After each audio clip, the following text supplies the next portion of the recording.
Imagine two people. One wakes up every morning and immediately checks their phone, skips breakfast, and rushes to work.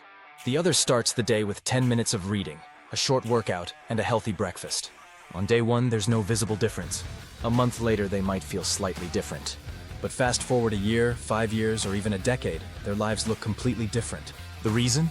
Habits. What if I told you that success isn't about one big breakthrough, but rather the tiny decisions you make every single day? Just a 1% improvement each day can make you 37 times better in a year.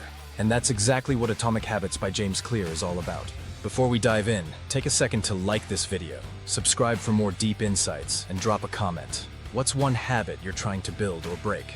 Let's start with the core idea. Habits compound over time. They're like compound interest for self-improvement. If you improve by just 1% every day, those small improvements multiply into massive change. But the same is true in reverse. Bad habits compound into major problems over time. James Clear illustrates this concept with the story of British cycling. For nearly 100 years, British cyclists were terrible. They hadn't won a single Tour de France and had barely any Olympic medals. That changed in 2003 when Dave Brailsford became the team's performance director. His approach? The aggregation of marginal gains. Instead of looking for one huge breakthrough, he focused on making small 1% improvements everywhere. He redesigned bike seats for comfort, adjusted tire grip, improved nutrition, optimized sleep routines, and even had riders wash their hands a certain way to avoid sickness. The result? Within 5 years, British cycling dominated the Olympics, setting world records and winning 60% of the gold medals. Then, they won the Tour de France, not just once, but 5 times in 6 years. This principle applies to everything in life. You don't need a massive change, just a system of small, consistent improvements. Now let's break down the key takeaways. First, habits follow a 4-step process. Cue, craving, response, and reward. This loop is what drives every habit you have, both good and bad.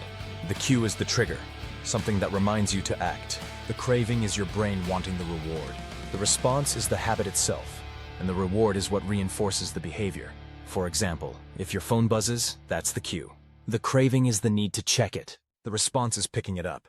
And the reward is the dopamine hit from seeing a new notification. To build good habits, Clear introduces the 4 laws of behavior change. 1. Make it obvious. If you want a habit to stick, make it visible. 1. Leave a book on your pillow if you want to read more. 1. Set out your gym clothes the night before. 1. If a habit is out of sight, it's out of mind. 2. Make it attractive. Pair habits with something enjoyable. 2. If you love coffee, commit to journaling while you drink it. 2. This creates a positive association with the new habit. 3. Make it easy. Don't rely on motivation. 3. Instead, lower the friction. 3. Want to eat healthier? 3. Keep junk food out of the house. 3. Want to exercise? 3. Start with just 2 minutes. 3. The easier it is to start, the more likely you'll follow through. 4. Make it satisfying. If a habit feels rewarding, it's more likely to stick. 4. Track progress, celebrate wins, and use positive reinforcement to make habits feel good. The flip side? To break bad habits, you invert these laws. 1. Make it invisible. Remove cues that trigger bad habits. 1. If you want to stop watching TV, unplug it. 1. Want to stop snacking? 1. Keep junk food out of sight. 2. Make it unattractive. Reframe how you see the habit. 2. Instead of thinking, I need to quit smoking, think, I'm someone who doesn't poison my lungs.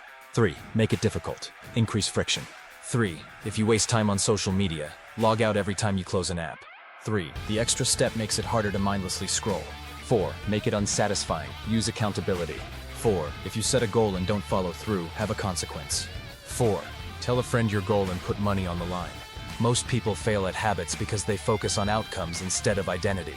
Instead of saying, I want to lose weight, say, I am a healthy person. Instead of, I want to write a book, say, I am a writer. Identity-based habits stick because they shift who you believe you are.